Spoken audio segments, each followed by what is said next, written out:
Mamunog nga ulan eksperyensyahan sa Western Visayas kag Negros Occidental tuga sang habagat. Mga residente sa coastal kag flood-prone areas padayon nga nagaligmat. Nakatutok John Sala. Mamadlos nga hangin kag mamunog nga ulan ang naeksperyensyahan sa pila ka mga banwa sa probinsya sa Iloilo, subong adlaw. Isa na diri sa banwa sang Dumangas. Sa coastal area sang banwa nagaaligmat naman ang mga residente in kaso nga kinahanglan nga magbakwit.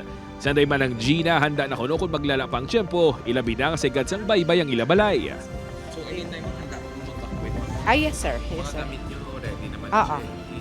Basta importante ang mga bata kag kami bayda ang mga gamit pwede na siya maislan. Naka-alerto man ang MTRRMO sang banwa. Bilang preparasyon ng panghawa na sila sang tanan nga mga waterways agud manikawan ang pagbaha. Labi na gid ang kasubaan naton nga daw damo mga sagbot sa kilid.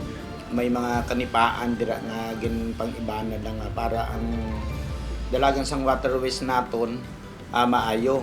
Nakahanda naman ang mga gamit sang MDRRMO in kaso nga kinanglanon sang emergency response. Ginsulob man sang tubig baha ang pila ka mga lugar sa isla sa Boracay dala sa gihapon sang mamunog nga pag-ulan. Sa barangay Manok-Manok ginbaha ang ini nga basketball court kag nagtaas man ang tubig sa pila ka mga eskenita kag pamalay.